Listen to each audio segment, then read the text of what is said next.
एक बार की बात है, एक गांव में दो भाई रहते थे। एक बहुत अमीर था, उसके पास सब कुछ था। वहीं दूसरा बहुत गरीब था, उसके घर में खाने के लिए खाना तक नहीं था। उसका परिवार भूख से मर रहा था, उसके पास खाना खरीदने तक के पैसे नहीं थे। वो अपने बड़े भाई से मदद मांगता तो वह धुतकार कर वापस भेज देता। एक दिन वो काम की तलाश में भटक रहा था, तभी रास्ते में उसे एक बूढ़ी औरत मिली। उसके पास एक बड़ी सी पोटली थी। माँ जी, यह पोटली काफी भारी है, लाइए मैं आपकी मदद कर देता हूँ। क्या हुआ बेटा, तुम इतने दुखी क्यों लग रहे हो? माँ जी, मैं क्या करूँ, मेरा परिवार भूख से मर रहा है और मैं कुछ नहीं कर पा रहा। मेरे घर में खाने के लिए रोटी नहीं है। क्या आप मेरी कुछ मदद कर सकती हैं? अच्छा सुनो बेटा, अगर तुम ये पोटली मेरे घर पहुंचा दोगे तो मैं तुम्हें एक ऐसी चीज दूंगी जिससे तुम बहुत अमीर हो जाओगे। ठीक है माँ जी। वो आदमी उस बूढ़ी औरत के पीछे पीछे चल दिया और वो उस पोटली को लेकर उसके घर पहुंच गया। शुक्रिया बेटे, भगवान ने चाहा तो तुम्हारी गरीबी जल्द ही दूर हो जाएगी। ऐसा कहकर उस औरत ने उसे खीर दी। ये लो बेटा, इसे लेकर तुम जंगल में जाओ। कुछ ही दूरी पर तुम्हें 3 आम के पेड़ दिखेंगे।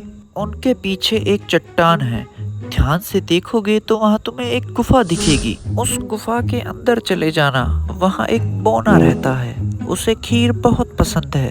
वो तुमसे खाने के लिए जरूर मांगेगा, उससे पैसे मत लेना, बल्कि उससे कहना इस खीर के बदले तुम मुझे पत्थर की चक्की दे दो। जाओ बेटा। वो आदमी खीर लेकर जंगल की तरफ चल दिया। रास्ते में उसे बहुत सारे पेड़ दिखाई दिए और कुछ दूरी चलने पर उसे एक आम का पेड़ दिखाई दिया। उसने ध्यान से देखा तो 3 आम के पेड़ त्रिभुज की तरह कतार में थे और बीच वाले पेड़ के पीछे चट्टान में गुफा का दरवाजा। वो गुफा के अंदर चला गया। बोने ने उसके हाथ में खीर देखी और उससे कहा, अरे ये खीर तुम मुझे दे दो, तुम्हें इसके बदले में जो चाहिए वो मुझसे ले लो। ठीक है, मैं तुम्हें ये दे दूंगा, लेकिन इसके बदले तुम्हें मुझे पत्थर की चक्की देनी होगी। मुझे मंजूर है, पर ये कोई मामूली चक्की नहीं है। इसे घुमाते हुए जो तुम मांगोगे वो तुम्हें मिल जाएगा, और इच्छा पूरी होने पर इस पर लाल रंग का कपड़ा डाल देना तो सामान बनना बंद हो जाएगा। बोने ने उसे चक्की दे दी। फिर वो चक्की लेकर चल पड़ा और चक्की लेकर वो अपने घर पहुंचा। घर पहुंचने के बाद उसने देखा कि उसका परिवार भूख के मारे मर रहा है, उनके पास खाने के लिए कुछ नहीं है।